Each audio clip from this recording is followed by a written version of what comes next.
Di ujung utara dunia, di mana salju tak pernah berhenti turun dan matahari hanya singgah sebentar, berdirilah sebuah kerajaan bernama Frostvale.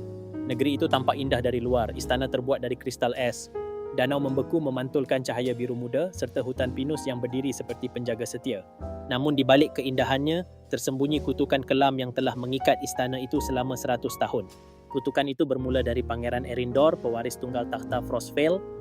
Ia lahir di tengah badai salju paling hebat dalam sejarah negeri itu. Saat ia menangis untuk pertama kalinya, suhu di seluruh kerajaan turun hingga membekukan sungai dan membunuh ribuan penduduk. Sejak hari itu, setiap kali ia merasa sedih, marah atau kesepian, badai salju datang tanpa bisa dihentikan. Penduduk mulai menyebutnya pangeran dari kutukan dingin.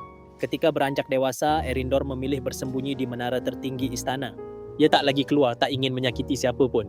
Setiap hari ia menatap salju yang turun dari jendela kaca beku dengan jantung yang membeku oleh penyesalan. Namun suatu malam seorang gadis asing datang ke Frostvale, Lyra, pengembara dari selatan yang mencari ramuan penyembuh untuk desanya yang dilanda wabah.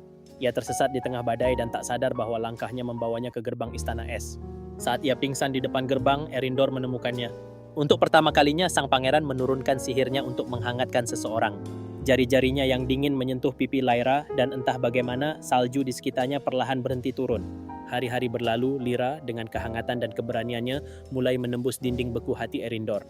Ia tidak takut pada kutukan sang pangeran. Tidak ada hati yang benar-benar membeku, katanya suatu malam. Yang ada hanyalah hati yang lupa bagaimana caranya mencintai. Namun cinta mereka membawa bahaya, karena menurut ramalan kuno, kutukan itu hanya akan berakhir jika pangeran mencintai seseorang yang kemudian meninggal karena dirinya. Saat Lyra jatuh sakit karena hawa dingin istana, Erindor panik. Salju di langit mulai memutar seperti pusaran iblis. Ia berlutut di hadapan altar kuno tempat kutukan itu dimeteraikan. "Ambil jiwaku tapi selamatkan dia," teriak Erindor, darahnya menetes di atas segel es purba. Namun suara lembut bergema dari balik badai. "Kau tak bisa menghapus kutukan dengan pengorbanan, pangeran. Kau hanya bisa mengakhirinya dengan menerima dirimu sendiri." Dalam tangisnya, Erindor memeluk Lyra yang terbaring di ranjang es. Saat air matanya jatuh ke pipi sang gadis, butiran air mata itu berubah menjadi bunga salju pertama yang pernah mekar di Frostvale. Tanda bahwa cinta sejati telah lahir di antara dingin dan kutukan. Kutukan pun pecah, badai berhenti, salju menjadi lembut seperti kapas. Erindor perlahan kehilangan kekuatan dinginnya dan untuk pertama kalinya dalam hidupnya, ia merasakan hangatnya sinar matahari. Namun tubuhnya mulai berubah menjadi kristal es. "Sekarang aku bebas dan begitu pula negeri ini." Tubuh Erindor hancur menjadi ribuan serpihan cahaya, menyelimuti Frostvale dengan keindahan abadi. Dari serpihan itu tumbuh ribuan bunga salju, bunga yang kini disebut rakyat sebagai air mata pangeran.